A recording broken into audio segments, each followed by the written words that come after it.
Josh, Molly, or I don't know where you are, Mary Alice, and Erin for this last session. It was really the perfect way to start us today. I think we're all coming in with heavy hearts from the events of the last couple days, and hearing from people who are kind of marrying their good intentions with real actionable good feels so powerful and amazing. And I think that what Erin was saying about sort of having all your brand partners think about their core competencies and, you know, knowing that as individuals or as individual brands, we can't all do everything. And so I feel like the power of the board is really understanding how to call people in and how to ask for help. And it just felt like the perfect way to start the day. So thank you so much. I'm Jamie Rosen. I'm the founder of Office of the Surface.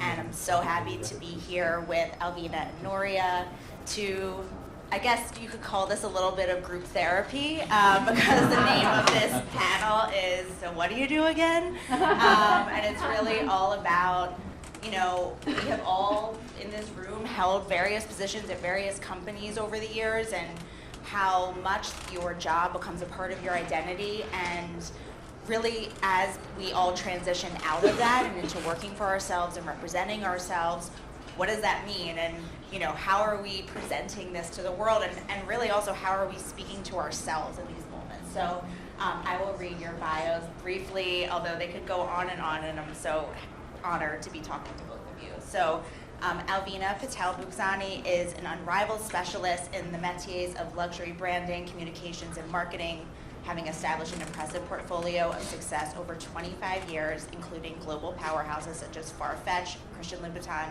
Van Cleef & Arpels, Harry Winston, and Hermes and Bulgari. Noria Morales is the co-founder and co-CEO of Brand Love Lab. She is a seasoned marketing executive and respected innovator in brand strategy and partnerships, known for Target design collaborations with brands like Victoria Beckham, Mary Mecco, Lily Pulitzer, and SoulCycle. She is a creative strategist who is known for leading teams with optimism and a high EQ. Sorry. And obviously, the IQ is obvious. The EQ is, you know, what we're all here for. So, you know, as I said, sort of being in community with all of you just feels so special and important, and this just also feels like such a supportive, beautiful room. You know, this notion that we're not alone in sort of navigating this next phase of our careers together. So Corinne Roitfeld was interviewed in the New York Times recently about, you know, being 69 years old, working in the way that she is, and she talked about when she left French Vogue how it felt like giving back the crown. So I wanted to ask both of you, when you left your respective, you know, the last positions that you had, which were at large companies, did it feel that way for you? And like, what were your fears kind of going out on your own, and, you know, were any of them realized? Sure. Is this working? No. Cool. I did not have that feeling, but I also wasn't the editor-in-chief of French Vogue. Target's a very different animal. So I think what it felt like was, shit, I just gave up big budgets. That was probably the thing that was, and then like amazing teams. So there's certain creature comforts for anyone who's worked at big corporate that when you leave is like you have to adjust. And I haven't even found on my current team at Brand Love Lab, we hire a lot of ex-Target people. There's always this like learning of, they're like, oh, who does this? And we're like, dude, you do it. And you actually do all the things, figure out how to use Canva. No, we can't fly you there. Like, you gotta get on a virtual. So I am just one of those people, for better or for worse. I have a deep-seated growth mindset, so I'm never scared, which sometimes scares my husband when I'm like, I'm leaving Target. I'm gonna start my own business. It'll be fine. And for all those who know me, I also left editorial. I mean, that was well-timed. But editorial to go into retail. And so I've always just not been scared and been like, I can figure this out. Like, if there's any quote, it's like, I can do hard things. Like, I just believe we can do hard things. And when you give up a big job, yes, you're giving up creature comforts, but you're reclaiming your freedom. And for all those of us who are creative, you are fully owning your creativity. And I think that far outweighs any of the things that you might give up.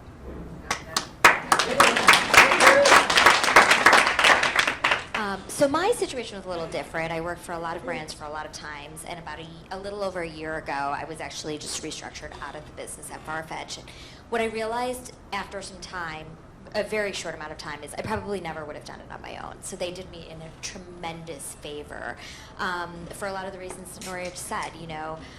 The freedom of being on my own and actually starting to think about myself as a brand and not just the brands that I stood behind. So I think that, from my perspective, I was happy to give back the crown and kind of decide what is the grown-up job or the grown-up professional ALVINA instead of who's the next brand that I'm standing behind. Yeah. Thank you both for that. I will say, full disclosure, that I've known ALVINA for many years, probably first when you were at Van Cleef and then Christian Louboutin, and she was really the perfect person for today because I always thought of her as someone who was such an ambassador for the brand she was working for, who kind of really took on their codes and their ways of doing things and represented them, and now is doing it for herself. So it's just amazing to see. So when you have been working with larger brands, how did you think about sort of the muscle behind the communications that you were putting out into the world? Knowing that you can get perhaps a quicker email response when you're, have this big email signature in your emails, or just knowing that people want to naturally work with you. How did you think about sort of your communication to outside people when you were within those companies and then now on your own? Has it changed at all, or did you realize, I'm actually communicating the same way, it's just for myself? For me, it was always the same, and it's an interesting question because I think when I came to Target, I brought an incredible network that I had when I was in editorial, and then now people still think of me as the Target lady. So I think I still have that, and for all of us, I believe everyone here is probably a great relationship builder, and if you have not done that your entire career, then that you're on a different path. But I have not found it to be different. I feel like the people I've reached out to know me for what I do and believe in that, but just because I don't have that signature, I haven't found it to be different. I mean, who knows if that could change. So I do think that there's a lot of power under that signature. People want to say, oh, well, you're coming from Farfetch. You guys just went public. You have a huge company, which I do think it makes a difference. However, and I think when I first started communicating without that signature, I had a little bit of, imposter syndrome that came through it. What I was really kind of faced with was, pleasantly surprised with how many people still responded. And to Noria's point, it's because I built relationships and I wasn't sending emails or messages out to people without a thoughtful purpose. And so I was really pleasantly surprised that the relationship stood beyond that signature. And when you, kind of started this phase of your careers, obviously at different points, were there things that you kind of consciously thought, okay, I want this to be different, or I want the way that I do things in the world to be different? Whether it's how you build teams or how you measured your success. What were some of the things that you kind of knowingly wanted to shift about the way you were working? That's a great question. So I ended up, after about a year of solo consulting, joining with a former colleague of mine at Target who was very much, we always thought of ourselves as misfits within the corporate organization. And when we were building the philosophy of our company and the way that we knew we were going to pitch companies, we have a lot of big clients. We were like, we're going to do it on our freaking terms because this is actually what always resonated within the big corporations, but people were too scared to do it themselves. And we said, we are writing a new playbook. We know that, and so most of our clients are in the retail space, we know that retail is undergoing massive transformation, and the reason that people call you is because their playbook isn't working. And so when you come to them and you say, we are writing a new playbook, and it's for us built on a very different type of philosophy around the mix of art and science, of the mix of leading with heart, that it's actually okay to be quite vulnerable and to be overly energetic or excited about things, to act like a 10-year-old in meetings, not unprofessionally, but with energy and enthusiasm for what you do. There's not a way in which you must be if you are delivering the goods of the work. And for us, it's all about we have a playbook that unlocks value, because at the end of the day, it's like, how are we demonstrating that we truly can unlock value for our clients? And the way that we've been able to articulate it, I just feels like fresh and new, and that's really worked for us, and that feels good. I love what you're saying about, like, you could be yourself, and as long as you know yourself are delivering the work. It's sort of like, it's such a freedom to feel that way and to know that. Yeah, and so I would say similarly, when you're working for a brand or a corporation, you do have a responsibility to live under their guidelines and rules, and coming out of it, you feel like you can really be a little bit more free and open with what you are going to speak about. For me, a lot of it was no more corporate admin, and really getting to the work and being able to do the work that I love versus being concerned about, performance evaluations and, status calls and things along those lines. I think there's some part of it that still exists, but what I can spend most of my time now doing is the work that I really love, coming up with a strategic communication plan for a brand or a person or whatever it is. And I'm still finding my way, definitely, but I definitely feel more freedom, and I feel very, very energized by the idea that you don't have that restriction. So to go back to the title of this panel, so what do you do again? Most of us in this room do many things, more than one thing, a million things. And so I think one of the challenges, and this is fully a selfish question, is how to kind of get across what you do without starting to say a laundry list of all the things you're doing, or like undersell yourself. So I'm curious, when you get asked these questions, do you give sort of the boilerplate quick response? Do you tailor it to who you're speaking to? And like, how have you sort of squared it, in the outside world? So we very quickly realized the reasons people were calling us is because they either wanted us to try and recreate what we did at Target, which is and then like what you're going to get, but we wanted to steer them differently. For example, I don't want to only do partnerships my entire life. Like, there's so many partnerships in the world. What I love to do is build brands, and I love to do it end to end. And with my partner and our team that we built, we could. So we repositioned and reframed what you're actually calling. So they might call because they thought they were getting a partnerships lady, but what they then realized is we are a full service strategy and design consultancy. And once they got in, what we really do that unlocks value for you is we connect your business and brand strategies in the most creative and innovative ways. And we can truly bring it to life. And then they're like, oh, okay, so partnerships is one part of that. And we're like, yeah, that's one outcome of what we might build with you. But here we are is to make you relevant and write you a new playbook. And they very quickly got onto that. So at the beginning, I really stumbled over my words. I mean, people would look at me like, what do you do? And I remember once being in like a doctor's office for one of my kids, and they were like, what do you do? And I was like, I'm unemployed. It was so awkward. And so I had to kind of overcome that a little bit and to figure out, how do you really explain concisely and quickly what you do? I definitely think I tailor it from the person I'm speaking to a place that they can understand it and appreciate it without sounding insincere or like I didn't know what I was doing. So I think I'm still learning how to convey that message, but what I learned very quickly is don't get the laundry list, right? Like, try to be able to sum yourself up very quickly and confidently, more than anything, for me is really the most important thing. And it took me a while to build that confidence. Now I feel like I do. So I usually just say communication strategist, even though there's so much more behind that. I know for some of us right now, we're working at home alone on many, many Zooms, which is what makes today so extra special. But I'm curious how each of you have sort of managed your mindsets around work if you don't have the energy of an office or the energy of, the same people that you're working with all the time, and kind of how you speak to yourself, about the work that you're doing and, the purpose behind what you're spending your time So my team, we're based across New York, Minneapolis, LA. So, and we have I don't know, I feel super connected. Like, we do have a Slack, and everyone's like sharing pictures of the dogs and the kids and the things.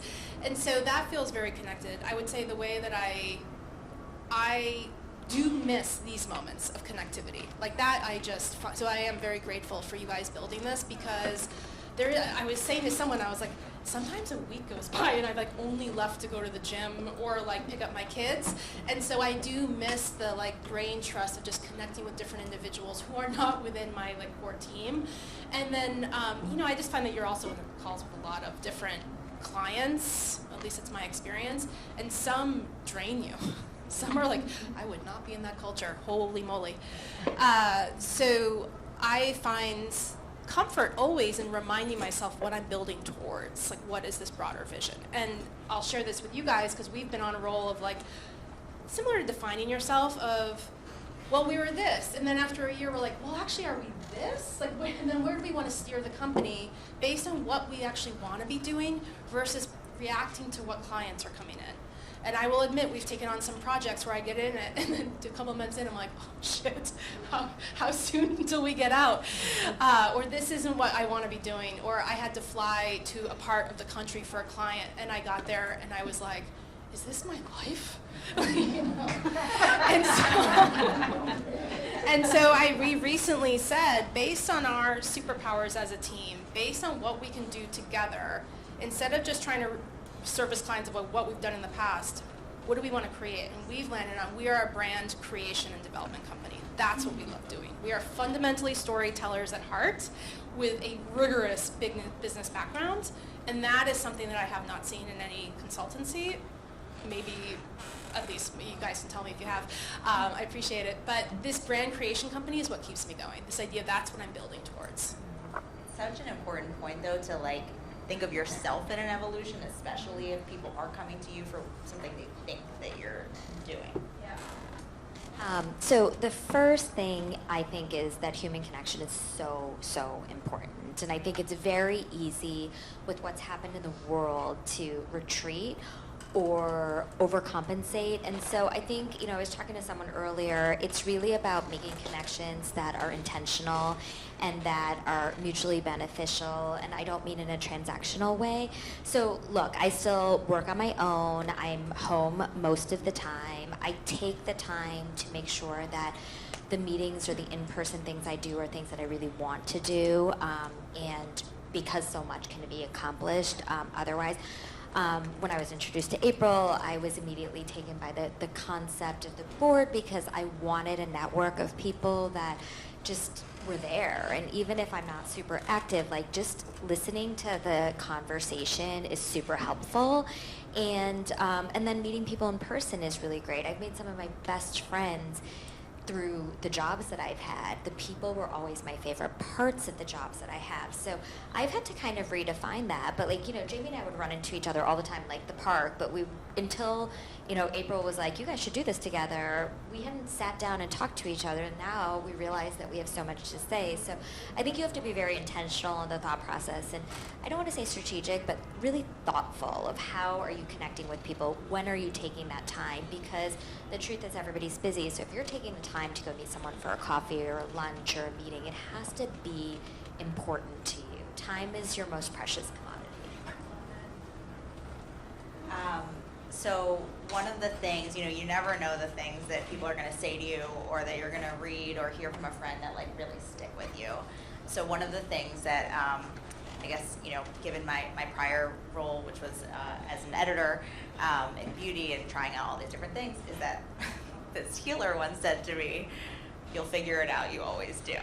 And that has really stuck with me and been the thing that I actually do turn to all the time as like this just reminder to myself. So I'm curious to kind of ask for the last question before we open it up to all of you.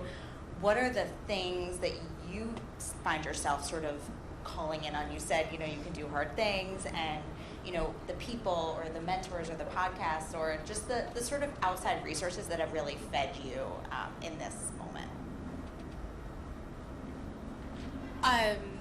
I don't have any single mentor, but I really do. I'm like constantly taking inspiration, and I think there is, though we can do hard things, we always say when the work gets hard, it's like leaning onto the team and knowing like, you guys, we have actually done this thing before.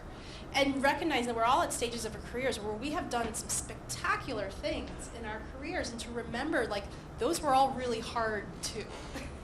They all seemed insurmountable, or like we can all go back and probably like cry over our beers of moments where we're like, oh my God, how do we fix this or solve this or get to like the result that we want? And now I feel like I have the benefit of going back to that time and remembering like, you did that, girl, you got through that one, you can get through this. So for me, there was a couple of things. I remember similar to what I was saying about, what do you do? Telling someone I'd left Farfetch and kind of, again, stumbling over my words. And then someone said something and I was like, you know what, just own it. Just really own the fact that you are no longer there and it was not your decision. It's okay to do that. And that was super empowering. And then I did, what I really needed to do was I found someone who's an amazing coach who made me look at myself, things that I would never see about myself. What do you love to do? What are you good at doing? And kind of like working through that, and I'm still working through it. I think networks like these are super helpful. I think just not being afraid to ask for help or advice, and just knowing and surrounding yourself by people that you trust and can confide in, because it's not easy. So again, I kind of go back to that point where people is the most important thing. And for me, there's been so many people who've been so supportive of my journey. I'm going to open it up if anyone has any questions for Alvina. Yeah. Something that Noria said about the weird meeting out in the middle of nowhere. I think that I have to say that, not every job is like a dream job, but it's like those meetings that there's so much contrast there that give us so much clarity. I really value those meetings. We've all had them, and they're very strange. But I think that this environment, this group, it's all about sort of using that time and that space and that distance from being in a machine all the time, because it's so hard to see. It's so hard to sometimes see what the solution is when you're so kind of caught up in the momentum of it. So I think kind of pulling out and being among all these different kinds of leaders and builders and disruptors and, people that have like, how many JDs have we written in our lives? I mean, probably like 50,000. And I used to always think like we're always writing JDs for jobs that don't exist yet. You know what I mean? And I feel like it's just such a rich and vibrant kind of space right now to be sort of learning from each other and sharing. And sometimes those bomb meetings are just like really important. Yeah. So true. And feeling like a misfit, like you said. I think like we all have had that emotion, right? Like that's kind of like, I'm in this big company, I have these huge budgets, and I still feel like I don't really belong. And maybe you're really good at it, but I feel like we need to own the misfit feeling and like package that as our individual selves going out into the world. Because there's something great about the underdog. There's something great about feeling like you don't belong and you're together figuring it out. So I love that line with the misfit and the corporate. Well, and companies need misfits, Yeah. especially today. Yeah, I love when you should disturb her. Yeah, we do. It's funny, I actually remind myself we have a really tough client right now where it's just like, We have a really tough client right now where every day I'm just like, okay. And I have to remind myself that this is my role and you just have to buck up. And that's actually what you're doing. That's the value. And that's the value they're giving me to teach me that. So to your point, Christine, like you learn from each and every one of them. And shockingly, they were like, oh, would you like to extend your contract? And I was like, probably. But it is true. It's probably why a lot of people come to the board. It's like they want the misfit. Yeah. They want the outside perspective. They don't want the people that are, people have a lot of things to do in their existing jobs, and they need people like us to kind of help them see it in a different way. Be real about it. Yeah, well, and be objective, To me, I have so many conversations with people that once you go in-house, you're not as like shiny new stars when you were the consultants. We've all seen that happen. And there's something about staying on the outside where you're not drinking the Kool-Aid, you're not stuck in the kind of talk machine of the politics and the who's claiming credit for what side of it. And you can just focus on the work. That is the real pitch for me to companies is like that's the exponential, nimble, acceleration of an opportunity versus someone inside having to do that on top of everything else they do all the time. And trying to create the language and really the statistics around why fractional is more beneficial, not only from a financial perspective, the same price as a junior person gets you this incredible dream team for 6 months, but also how what they bring to the table, because they're working on multiple projects, they have this objectivity, they have real-time learnings, and ideally they have references from everybody else in the community, where anytime you can say, I'm an SO, and so I'm bringing more value, because the idea of it's not just April and Michelle Incorporated, it's me plus 200 people that I can bring anytime, tap at any time, ask questions, ask for help, which as an independent is more powerful, and really why we call it We Are the Board, is this real sense of like, at the board we are seeing, at the board we feel, and that's all of us through sharing. And so, it makes us feel like we're not the only ones seeing this stupid thing or this crazy amazing thing, or this really difficult thing, but then we can educate clients in a way that is not just a personal opinion. And I think that's so powerful. And so this And that's a value unlock too. Yeah. There's a recent example that I think builds on that. Just remembering we're all can show a new way, and the value in that is not like lumped in. The CEO, we had recently launched a brand and done all this stuff, and he's like, actually the most valuable thing you ladies did was change our culture. And it was just huge because you realize that that's what you can bring as an outsider, like fresh thinking and not being afraid to do that too. I would just add to that.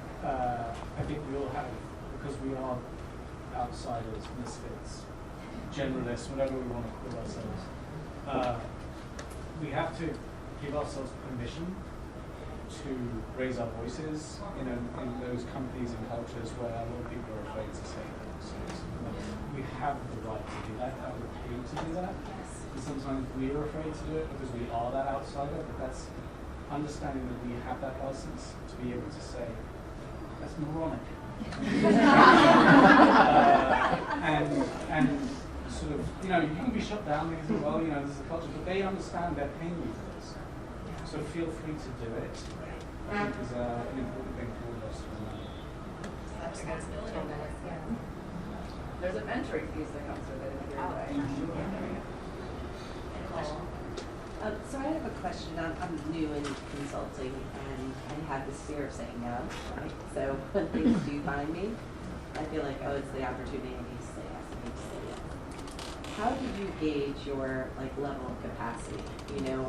How did you know you stretched? And is there a sort of formula you ended up discovering for yourself as to when you needed to bring in other resources, or when you really did have to say no? I mean, for me, I lead with, do I want to do this? Or do I like this company, this brand, this person? And from there, if the answer is yes, and if it's a piece of work that I can't handle, I will go look for someone to support me with it. If it's a no, I just say no. I mean, I think that's part of the freedom and also super empowering. I think the word no in that way is very empowering. I know that, my coach, for instance, said to me, don't undervalue yourself. That was a big part of my kind of approach to this was, make sure that you know how much you're worth, and that other people, if they're not willing to pay you or compensate you fairly, then you should walk away from that as well. So those are just, for me, some of the things that I use to determine what I'll work on. I'm terrible at saying no. Terrible. I get really excited. So does my business partner. We get excited with every idea. We can see massive potential. Can you tell I'm already excited just at the thought of new potential? And so what we do is we do ensure, we, thank God, brought on a partner who, she's like a merchant bike training, she's like the business background operations, and she's like, okay, kiddos, sit down, let me work through this, and we do resource, and we charge for it. I mean, that's, I think, the big thing. When I started out and was solo, it really is, well, what is this worth to my time? How long, yeah, and you back out of it, and then you charge a little bit more and figure out how much you want to negotiate down. And now that we have a bigger team and we resource, I mean, we just, like, we really charge for the work. And let them kind of be like, are we willing to do it? But it's like, we're 2 years in, maybe 3, I can't remember now, and we're still figuring out and like getting our asses kicked on certain projects. Like, you're gonna screw up if you, like, on every project there's gonna be something you didn't get right, and that's okay. Like, that's part of this learning process, and then you get a little bit better each time. I'm so impressed by your unbridled confidence, right? All of you. Have you ever been in a situation where you're in a viper's den and it's rocked your confidence? You know, in some of these bigger companies in which you are kind of like a 10-year-old in the room? Oh, definitely. That client that I said was really hard. Yeah. Because I'm so used to, we're used to, actually as a company, my partner is very similar. So you can imagine us two on a Zoom. It's like, we actually have had clients be like, oh, it's me, Noria and Nadine, I gotta get ready. But like, they're laughing about it. This client, it's like stone face, and I'm just like, oh shit, this doesn't work in this environment. I have to adapt. And so we have to lean more into actually our old trained learning, like the way that we behaved in old corporate. Like, we have had to bring that back, and I have had to do that. It's probably why I'm not having as much fun, honestly. And it's been a downer. Like, that project's really caused me a lot of like personal unhappiness because it's not authentic to who I am. But I recognize it's what they need. It's what they need to understand the work. It's what they need to move forward. And at the end of the day, you're servicing a client. This has been another big learning for me of like, I am servicing a client, and I have to get out of my head of like, this is the way. It's like, no, their fucking way is the way they want to do it. Like, you gotta adapt or die.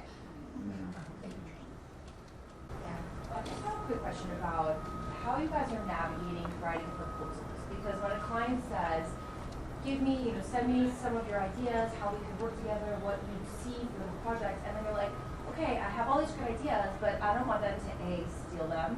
Yeah. 2, I'm putting in quite a bit of time and work for this proposal, am I gonna get paid for it? So there's always this kind of like tiptoeing of how much do I give them without giving away myself. I can say that I have really, I mean, if it's somebody that I know, which is the harder thing, because so often you're getting introduced to people that you know, you obviously spend more time talking to them initially, you're giving them more of yourself and your ideas initially. But if it's someone I don't know, I keep it really short, the initial meeting. I keep it very specific on what their needs are, and sometimes just that activity in and of itself is really valuable for them, because even if they don't hire me, like, they actually now understand what they need, because I feel like so often people, especially with people you know, or the people who recommended you and you feel like you have this responsibility to them to give them your time, and then I write them like a 1-page scope of work. Like, I really limit myself almost like a resume, and even if they, and I try to, but within that 1 page, I try to really keep it very both specific and open, so that like I can feel comfortable if they ask me to do something that is not in my scope, I can feel comfortable to say no. But it's hard. And I think it's specific about deliverables versus a bunch of ideas. And to Jamie's point, it's like, it's memos, not decks. Really, think about where your time is best used, and that's kind of worked, is really listing out, these are your objectives and these are the things that I know I can deliver on, and then anything beyond that becomes billing. We did make that mistake where we spent about 4 months working on the scope for a client, which turned out to be a big client, and guess what? It's the one that's troublesome. What I didn't do, and what I would advise doing, is really getting very clear on what the deliverables, like having them define it. Because we're finding that in the semantics of how we define brand activation versus how they define brand activation is quite different. And it requires different resourcing, talent, the way we think about it, the level of work that it is. And so we've done a few things that have helped us get to clearer scopes, which is, what does success look like to you? tell us the result of this work in 3 years, what is it doing for you? And it just forces you, it really picks up on insights. And the other one is even what work do you see out in the market that you really are inspired by or helps, like, that's kind of, it just helps give like context to what they're thinking. And then we go very quickly. We have a couple of case studies for like every type of work that we do. We don't go into depth, but we do have case studies that we can just send over, and that's it. And if they want, they can hire us for a day offsite. We're happy to facilitate one. Oh, sorry, I'm double dipping.